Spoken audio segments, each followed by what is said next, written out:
This is Rochester Speaks. Thank you for joining us. I'm Kevin Gillan. Some people find that chiropractic treatment may help relieve their pain. A chiropractor's goal is to put your body into proper alignment. Merriam-Webster defines chiropractic as a system of therapy which holds that disease results from a lack of normal nerve function and which employs manipulation and specific adjustment of body structures, such as the spinal column. Chiropractors use their hands to manipulate your spine, and they also use other alternative therapies occasionally. They use these techniques to try to restore mobility to joints and muscles affected by injury or repetitive stress, and to help relieve pain. And we are joined this morning by Dr. Amy Mercovich from Burgeon Family Chiropractic. Amy, thanks for joining us. Thank you, Kevin. How long have you been a chiropractor? I've been a chiropractor for just over 20 years now. And what do you love about the Rochester community? Rochester is just so diverse and has lots to do. We have the Four Seasons, which I love. Did you go to school for chiropractic care? I did. I went to Cornell University for my undergraduate degree, which was basically pre-med in biology and biochemistry. And then I went to Palmer College of Chiropractic for my chiropractic degree. I was going to ask you that. What's required school-wise to become a chiropractor? You need your prerequisites, which is basically an undergraduate degree that covers all the sciences. And then you have chiropractic college, which basically takes about 4 years, depending on how quickly you go through and how you do your internship. The title is actually DC? Doctor of Chiropractic. So I know you speak to local organizations and groups. What do you generally talk about when those people invite you to come talk to their organization? I usually start off by talking about health in general and just how we heal from the inside out. All of our self-healing and self-regulating mechanisms are controlled by the nervous system. And that's often something that people don't really realize, that the nervous system, which lives inside the spinal cord, is what's controlling your body's ability to heal and function and do all of its normal activities. So I like to teach about how the spine affects the nervous system and therefore affects your health. So education then is pretty important in what you do, not only when you go to talk to groups, but if you have a patient in, you're telling them what's going on probably, you're telling them how after they leave your office, they can do things themselves, stretch things out to that end, right? Right. I do a lot of education in my practice because to me it's important what your daily habits are in order to keep the positive improvements that you get from the chiropractic adjustments. I also, when I teach my own patients or at groups when I speak, I also will talk a lot about things that are happening in daily life, like texting and using computers and laptops and reading and things so that they can do those activities better and keep their alignment better. Yeah, we'll talk about TextNet and some other things in just a little bit. A brief history of chiropractic care. I mean, when did this come to the forefront, and when did doctors officially recognize that, hey, the spine is pretty important, you need to take care of it? Chiropractic was founded in 1895 by D.D. Palmer in Davenport, Iowa. Believe it or not, the very first chiropractic adjustment, and this is very well documented, was performed on a man named Harvey Lillard, and he was deaf, and upon receiving a chiropractic adjustment to his upper thoracic spine, his hearing was restored. And again, it's very well documented, and that was the beginning of chiropractic. And for many years, chiropractic was really about restoring health. And then for some reason, I'm not completely sure why, maybe with the advent of the industry of health insurance, it became where chiropractic was more known for just treating back pain and neck pain and headaches and sciatica. But as far as how I practice and how I teach and the philosophy of chiropractic, it really is about restoring health to your body by addressing any interference in the nervous system so that your own body can heal from the inside out. And that's how it began, and that's how I practice. But again, with the insurance industry the way it is today, a lot of people are really just seeing chiropractic as something that's for back pain. Yeah, so that's probably the biggest misnomer about chiropractic care? I would say that that's a big misnomer this day and age. I certainly do a lot of educating of people to try to get them to understand really what health is all about and where health comes from within your body. And if you can care for your nervous system and keep your spine, your alignment, and your mobility and flexibility optimal, that you really have a good shot at keeping yourself better. So that's probably the reason people maybe would come to you, say, initially is with back pain? Yes, it's certainly the foot in the door for many people.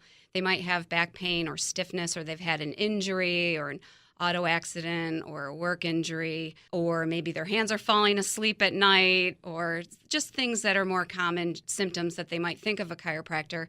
But then I think a lot of people, once they get better and they understand chiropractic and maybe their chiropractor has taught them about the spine and the nervous system and how to keep good alignment, I think a lot of people like to use it then for maintenance care. Just come in like every month or so, something like that? Yes. And there are the other people who occasionally might get, say, some back pain or some neck pain, and maybe they wouldn't even consider visiting a chiropractor. Yeah, and I think that's too bad because I think they're missing out on an opportunity to get truly better rather than just trying to cover it up with drugs. Some people just enter the system with back pain with surgery, which makes no sense at all. Or I just got this pain in the last couple of days. It's probably going to go away, that kind of an attitude too. Mm-hmm. So talk a little bit about the nervous system and the spine. So we have our brain that sits on top of our spine and our skull, and then the spinal cord exits the skull and goes through the spine, and then there's 31 pairs of nerves that exit the spine that branch into the millions of nerves that go everywhere in the body, to every cell, every tissue, every organ, every muscle.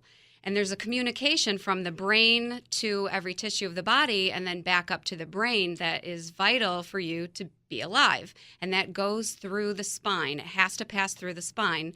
Therefore, the condition of your posture, your alignment, the flexibility of your spine, all will influence that nervous system.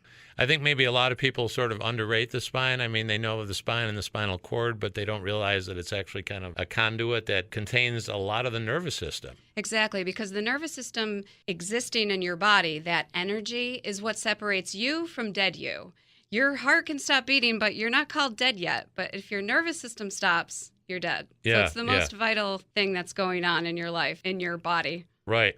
And there are alternative therapies. We mentioned the hands-on thing, which I think most chiropractors probably use, right? Yes. That little thing where you twist the neck and they're not supposed to be paying attention.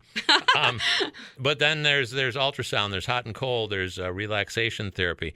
So why don't, say, all chiropractors use all of these techniques? Again, in my opinion, the philosophy and what chiropractic is and how it's different from other therapies out there is the chiropractic adjustment. That's what makes us unique. That's what removes the interference to the nervous system. That's what restores good function to the spine and therefore to the nervous system. And since that's the most unique thing that chiropractic does, I say get really good at that and do it well, and then let the physical therapists work on the muscles and the rehab of more of the extremity joints. So some chiropractors do those therapies in their office. I personally do not. I really focus on just restoring the nerve flow. Yeah. So some people who may have gone to a chiropractor for years and years and they go to a new one for whatever reason might be a little bit surprised that they could be treated a little differently. Yes, different chiropractors all have different techniques and different solutions to your problems, perhaps. I think that the underlying foundation is very similar from chiropractor to chiropractor, but the way that you can go about doing it, there's a lot of ways to skin a cat, as they say. And you mentioned physical therapy. Talk about the differences between going to a chiropractor or going to a physical therapist. Okay, so again, I think that the foundation of chiropractic is all about restoring proper nerve flow in the body. So that would be my primary goal for anyone who comes to me. Where a physical therapist, it may be that you're rehabbing a joint or you're trying to get a rotator cuff injury to heal or get strength of a muscle. So it's more, to me, that the physical therapists are looking at joint mobility and muscle strength and function of extremity joints, where a chiropractor is really focused on the flow of the nervous system from the brain to the body and back to the brain. And we happen to use the spine as our tool. Yeah. And should people who might be having some recurring back pain or neck pain or whatever, should they contact their doctor first? Should they call a chiropractor first? I mean, is there a way you have to do things? There's no barrier. Anyone who wants to see a chiropractor, you can just call a chiropractor and make an appointment. You don't need to get a referral from your primary care physician. Yeah, and it's pretty important, I think, for the patient, too. We mentioned this earlier, to follow up with those recommended stretches and exercises that chiropractors will say to do after they leave the office. I use the metaphor of your teeth. So why do you brush your teeth at night? Do they hurt? No, you want to take good care of your teeth so you don't have to suffer the consequences of not taking care of them. Right. Well, when it comes to the spine and the nervous system and your posture, you want to take good care of that even when it doesn't hurt, so that you can have the good consequences of having a a healthy nervous system and a healthy spine and good posture. And text neck, which I originally thought was tech neck, and I think that could still apply, right? Yes. Tech neck, text neck. Obviously a relatively kind of new ailment, right? Probably not been around for too long. Text neck, I'm not sure who coined it, but that's been in the verbiage for the last couple years. And I certainly see the results of that, which is just people looking down way too much of their day, whether it's on a phone or a tablet or a laptop or a computer at work. The phones probably are the key ones, right? Yes, the phones are a problem. And I do have a good tip for your listeners if Okay. they would like a couple tips on how to use a phone better. So if you're holding the phone, you want to hold it up in front of your face rather than lower your face down to the phone at your waist. And there's a little secret. If the phone is in your hand and you wedge that elbow into your rib cage, you can hold the phone up in front of your face easier without having to constantly remember to hold the phone up, because your elbow will be a little prop into your side that'll hold your hand up. And at the end of the day, too, it's probably not too helpful for your physical health if you're laying in bed right before you fall asleep. You wanted to check Facebook one last time, but that can kind of cause some issues, too. Right. I teach my patients to lay on their side to use their phones or tablets in bed so they're not propping their head up on a pillow, which is helping to take the normal curve out of the neck, which can cause a lot of stress on the nervous system. And what are some of the other day-to-day occurrences that can easily lead to discomfort and then maybe an eventual trip to a chiropractor? Well, a lot of people who have to bend and lift for a living, that can definitely take its toll on a spine, especially the lower back. Of course, anyone who's at a desk all day and is sitting all day and is looking at a computer, you're certainly setting yourself up for spinal problems, because we really weren't meant to be sitting animals.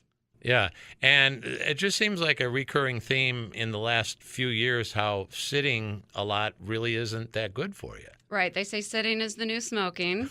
Okay. And it's definitely worthy of some thought if you are sitting all day to perhaps create a standing workstation that you can use for at least part of the day. Make sure you're getting up as much as possible, taking those stretch breaks, just getting your body out of that sitting position. And how can you tell when a patient's discomfort may be a little bit more involved than you'd be able to help them with? We do a full exam on our initial visit to really look at all of the potential underlying causes of somebody's pain or symptoms that they're having. And of course, if it's something that's not a spinal problem, the patient would be referred out to their medical doctor.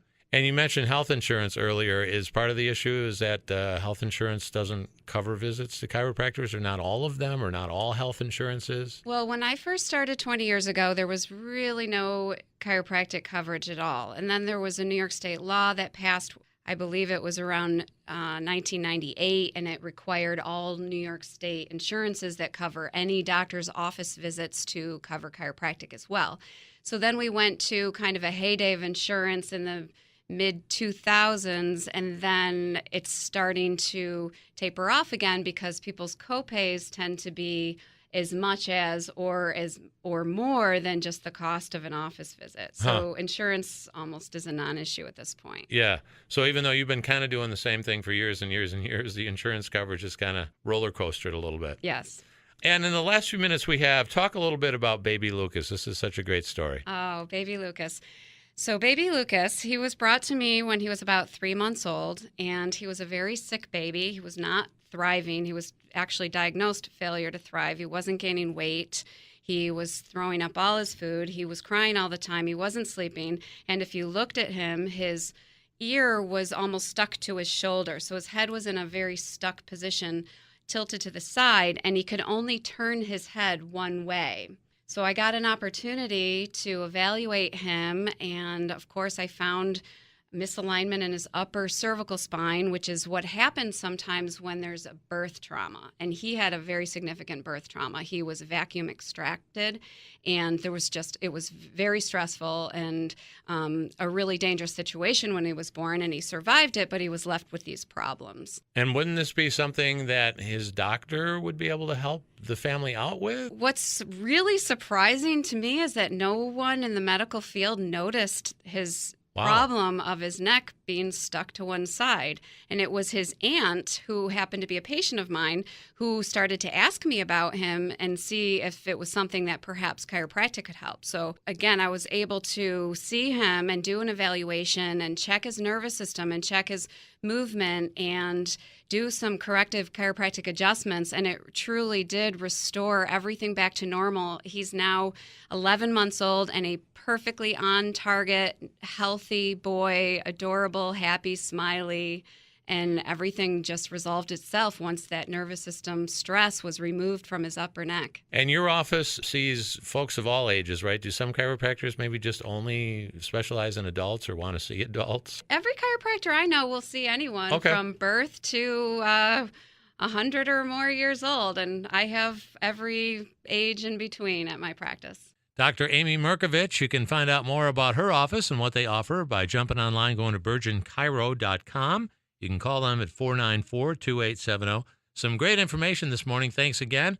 Maybe you'll spur some people who are having some back pain to get to see a chiropractor for the first time. Thank you, Kevin. It was a pleasure to talk to you.